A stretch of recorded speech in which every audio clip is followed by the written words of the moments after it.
this one. Okay. So last week in Ramayana, we discussed or I explained to you Bharatha's trip to Bharadwaja's ashram.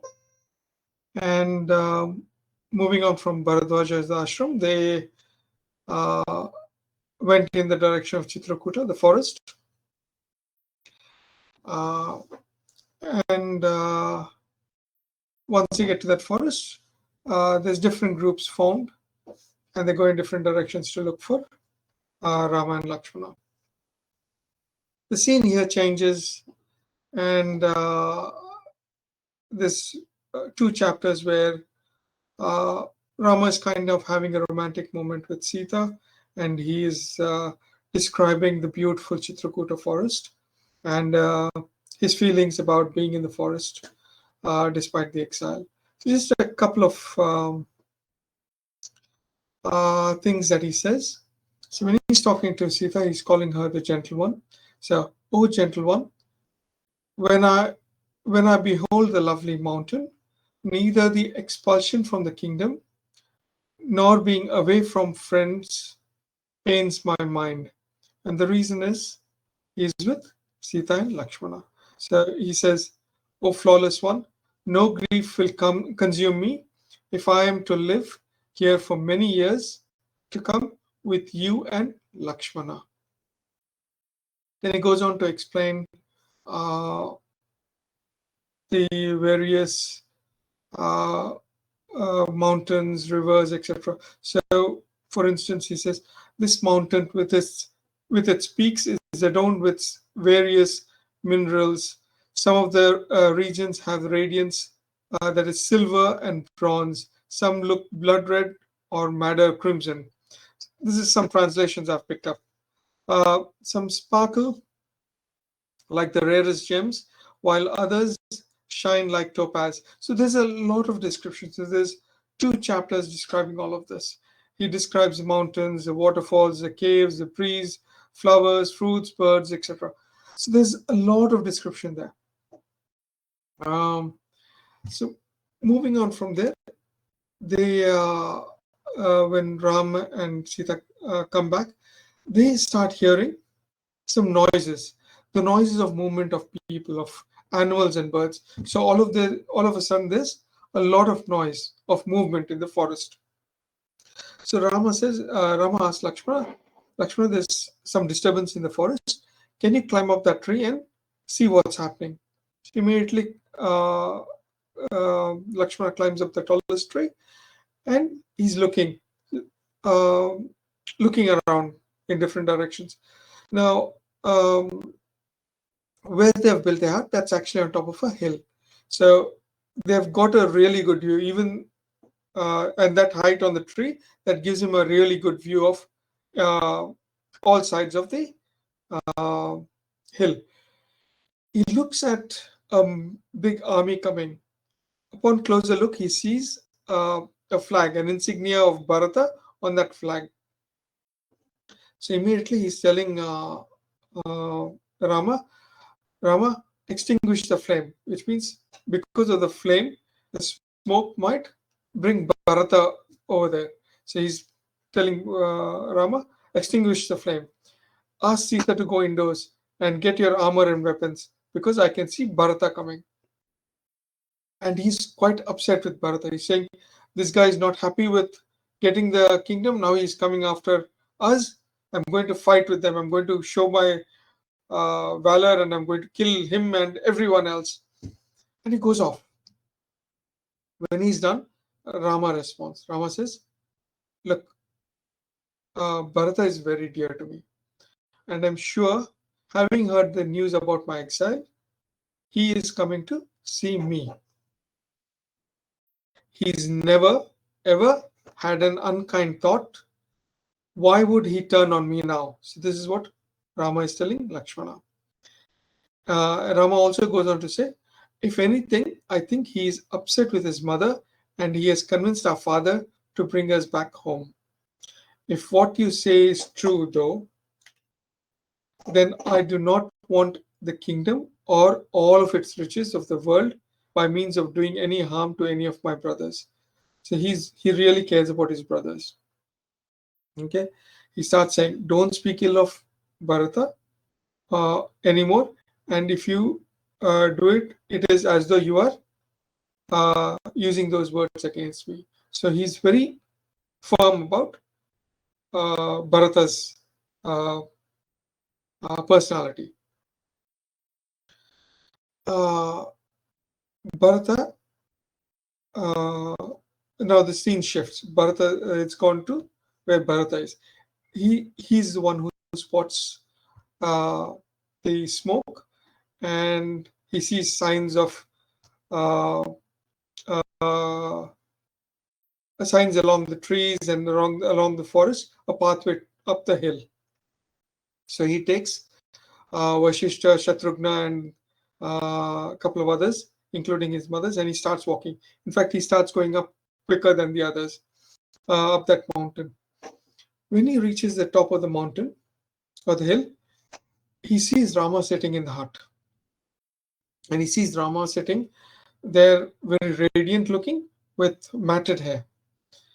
Uh, Immediately, he starts uh, walking towards Rama in tears. And there's an emotional catch up. Him, Shatrughna, Rama, and Lakshmana, they all catch up. Bharata and Shatrughna, they're they have tears, but they have tears because they're sad because of what happened to Rama. Rama and Lakshmana, on the other hand, they have tears because they're happy to see Bharata and Shatrughna. So you see, it's a very emotional bonding. When Bharata actually reaches Rama, he actually goes down on his knees, and he's quite uh, apologetic immediately to Rama for everything that's happened. Rama hugs him. The brothers all hug each other, and uh, yeah, so the brothers all hug each other, and then Rama starts talking. Immediately, he's very happy. He says, "My dear brother, how are you doing? How is everyone? How is dad?" So he starts talking about Dhasharatha. He asks, "How is Dhasharatha? How are our mothers?"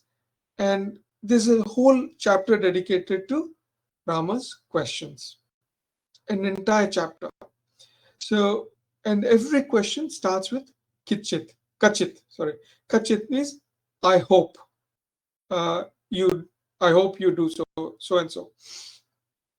I'll just go through some of the questions beyond inquiring about Dasharatha, Kausalya, Sumitra, and others. The questions he asks are administrative, or they're about security of the country, or they're about economics. So I've just pulled out a few questions that he's asked. So, for instance, he asks, I hope the strategies you discuss with your ministers has a level of secrecy, depending on how serious it is. I hope you solicit advice of at least one wise person rather than 1,000 fools. I hope that superior servants are assigned to superior works, mediocre servants to mediocre works, and inferior servants for inferior works. So he's dividing labor basically here. He's saying who's suitable for what. Then he talks, I hope you have an army chief who is cheerful, who's wise, who's courageous, who's valiant, who is well behaved, born in a good family, who is beloved by his subordinates and efficient. And this is the type of person you've selected. So he's describing the qualities of a general that you need in your army. And the reason for those is because they want loyalty. They want somebody who's also capable of managing uh, and delegating work when it comes to any sort of security arrangement. I hope you are regularly giving your army the daily provisions and the suitable salary to them without any delay. And the reason for that is you want loyalty from your soldiers. So you have to do this. Do you get to know all your spies? Do you each unacquainted with the? So you need to make sure that the Spies are also not acquainted with each other. He's telling them that. And he's saying you need to have at least 18 spies, functionaries of enemies, and 15 functionaries on your side. So he's saying how to divide the spies themselves. Then he says, I hope you are honoring the not honoring the materialistic Brahmins. So he's talking about specific materialistic Brahmins. So people who call themselves Brahmins are so Brahmins are usually people who are on the spiritual path. Those who are not on the spiritual path, they are on the materialistic path, which means they have desires about material wealth and all that. So he's saying, I hope you're not honoring them. You're not giving them material wealth just because they claim they are Brahmins. My dear brothers, my dear brothers, so he's talking to Bharatha, these men are skilled in perverting the mind. So they claim to be Brahmins, they claim to have the knowledge, and they will try and gain material source from you through any means. So these people are not really honorable people, honorable Brahmins. So don't make sure you don't honor them. So ignorant as they are and thinking themselves to be learned. Then he talks about economics, for instance. I hope your income is abundant and expenditure is minimum. So he's talking about managing the treasury there. I hope your income is abundant. I hope your treasures do not reach undeserving people. There's a couple of others. I'll stop it here. Otherwise, yeah. Anyway, so he goes on with a list of questions. How Bharatha responds and what happens next. We'll do it in the next class. Okay. With respect to Bhagavad Gita, I think we did verses 1 and 2. We read up verses 1 and 2 last week. Let's start with verse 3. Let me share my screen. Which one?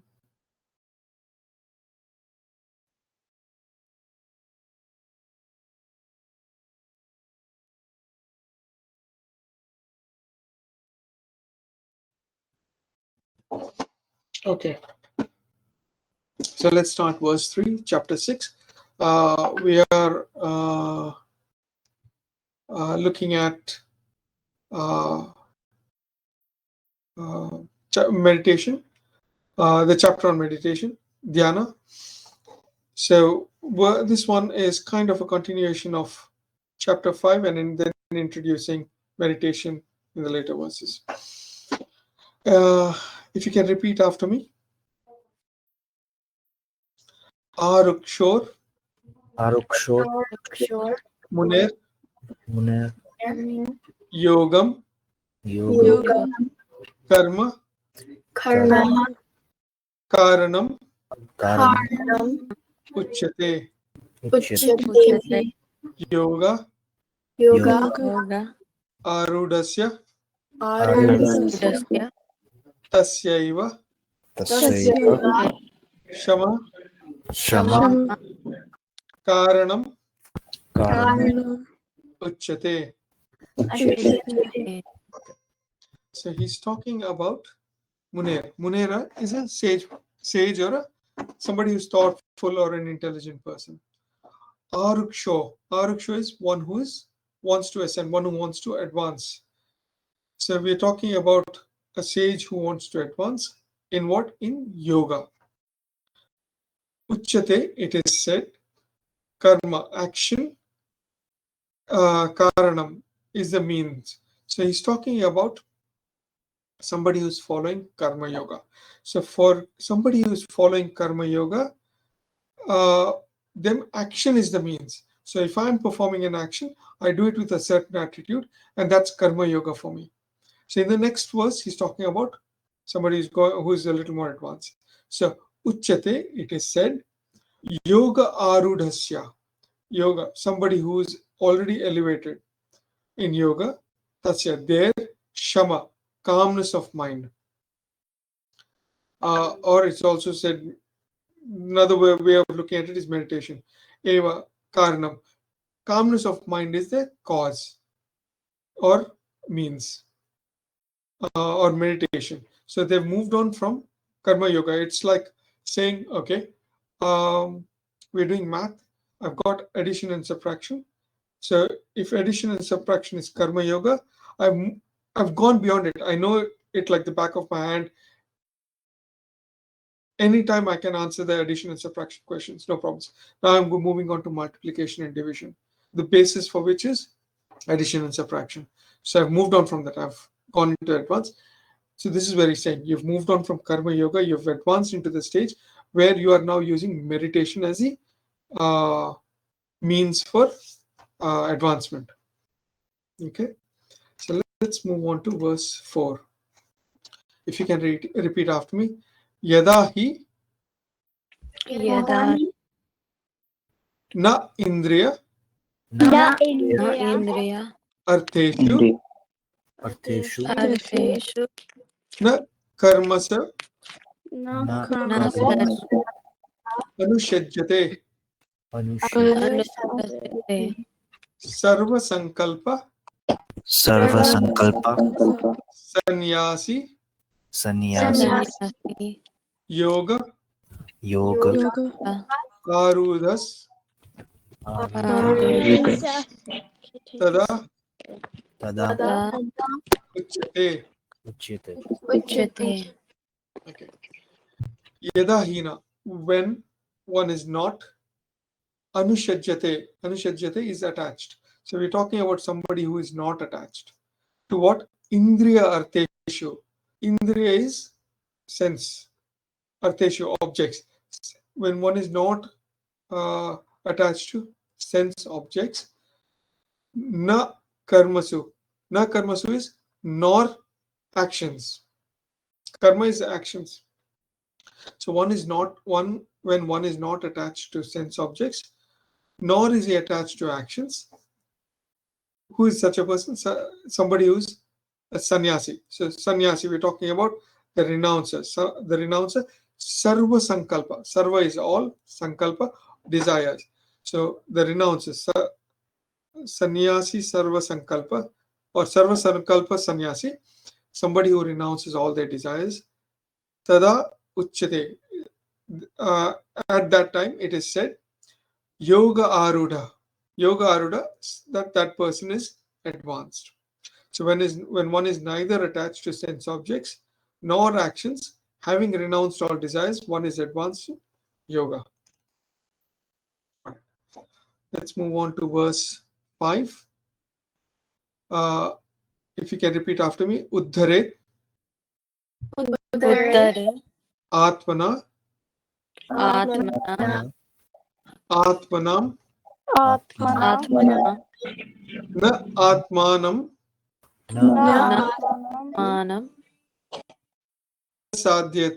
avasadhyet atmaiva hi atmano bandhur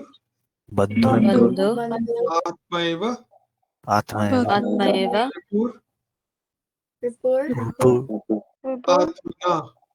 atmana. The word atma comes numerous times here, and it can be confusing. So even I had to study this a little bit. So let's start with uddharet. Uddharet means he's talking about somebody who wants to advance themselves, who wants to elevate themselves. So he's saying you should elevate yourself, atmana, yourself. So this could, I'll give you another explanation to this. So atmana, yourself, atmanam, by yourself. So he's saying you elevate yourself by yourself. Now, it's like me telling you, okay, you want to do well in math, so let's go and study math. I can be your guide. I can help you with math. Okay, I can teach you how to do multiplication, addition, whatever that is. But if you don't want to do it, you will not be able to do it. Okay, if you're not interested in that subject, you don't want to learn that subject, you will not do it. So he's saying, you want to advance, you have to invest in yourself. Okay, so that is what he's saying in this one. And the next line, na atmanam avasadhyayat. So he's saying, don't let yourself degrade. Avasadhyayat.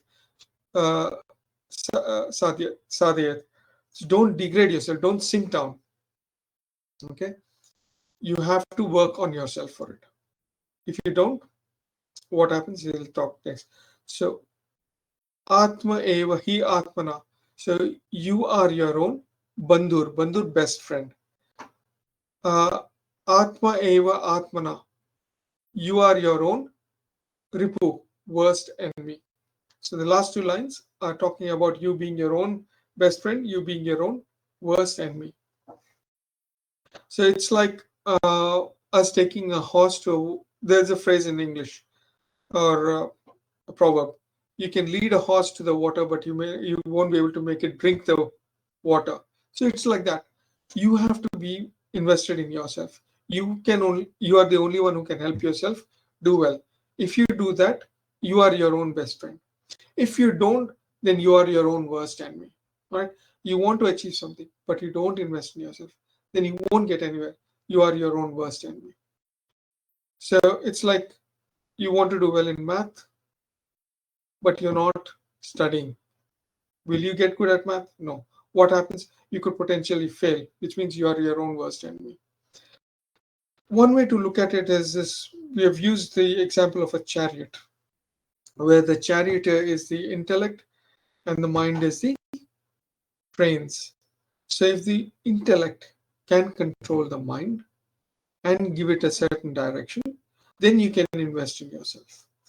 You are able to advance in your studies. You are able to advance in your spiritual growth. So it's like that. We can look at it both ways, either yourself, or we can look at it as intellect and mind. Let's move on to the next verse. If you can repeat after me. Bandur Bandhu Atmanam Tasya Tasya Yena Yena Atmaiva Atmaiva Atmana Atmana Jita Jita Anatmanas Anatmanas Tu Tu Shatrutve Shatrutve Vartet Varte Atmaiva Atmaiva Shatrutvat. Shatrutvat Okay. So he's saying Yena Jita. So Yena, for one who has conquered, Atmana, the self, Atma Eva, by oneself. So we're talking about, it's kind of a follow on from the previous verse. One who has conquered the self by oneself. So when you have put that effort in, when you have used your intellect to control your mind and you've learned something, that person or of him, Atmana, for that person, Atma, the self, is a friend. So he's just rephrasing the previous words a little more. So he's saying, if you have trained yourself, if you have conquered the mind, if you're able to control your mind, then you are your own best friend. But anatmana, for one who has not conquered themselves, okay, one who has not done that, Varteta engages in Shatrutve. Shatrutve is enemy like deeds. So your Shatru is an enemy. Shatrutve, enemy like deeds. Atma, the self, Eva Shatruvat. So they self behaves like an enemy. So one who has conquered the self by oneself, for that person, the self is a friend. If oneself is not being conquered, the self behaves like an enemy. So it's like what we discussed just in the previous verse. It's like you want to study, and if you study, you have control over your mind. You're not getting distracted by video games or uh, other distractions. If that is the case, then you are in control. You will have growth. If you don't, then you're your own worst enemy. It's basically telling you have these desires, raga and dvesha, which is sitting in the mind, which needs to be conquered by the intellect. I'll stop here. Anyone have any questions?